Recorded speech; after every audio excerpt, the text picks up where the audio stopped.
Well জেনজিদের অনেকগুলো quality আছে যেটা কাকাবাবুর ভীষণ পছন্দ, কিন্তু তার মধ্যে যেটা আমার মনে হয় কাকাবাবু খুব পছন্দ করেন সেটা হচ্ছে যে এই জেনজিদের যে ওপেননেস বলতে এই যেটা তারা মনে করেন ভেতরে সেটাই তারা বলে ফেলেন, এবং সেটা আমার মনে হয় ভীষণভাবে কাকাবাবু পছন্দ করেন, এবং আমি প্রসেনজিৎ চট্টোপাধ্যায় ব্যক্তিগতভাবে ভীষণ পছন্দ করি।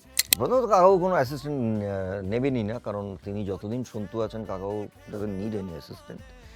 কারণ কাকাবাবু তো একেবারে সন্তুকে নিজের ছেলের মতন ভালোবাসেন, আর মনে করেন যে আমার সব কিছুটাই হচ্ছে Santu, I will give everything to Santu. But হ্যাঁ, যদি কোনো কারণে কোনো অ্যাসিস্ট্যান্টকে নিয়ে আসেন, তিনি ইতিহাস থেকে হয়তো একটা দুটো প্রশ্ন করতে পারেন, মানে হি মাইট আস্ক, কিন্তু আমার মনে হয় যেটা উনি প্রথমে চাইবেন যে সে নিজেকে কিভাবে অ্যাসেস করে, মানে এই মানুষটা নিজেকে কি করে অ্যাসেস করেন, ও নিজেকে কিভাবে দেখে সেইটা প্রশ্ন করবে, যে how do you feel about yourself. কারণ কাকাবাবু ইজ মোর অফ, ও ডিল করার চেষ্টা করে with human mind and human মাইন্ডের সঙ্গে তার what this heart says. So ও বোধহয় ওইটাকে জাজ করার চেষ্টা করবে যে এই মানুষটার ভেতরটা কীরকম।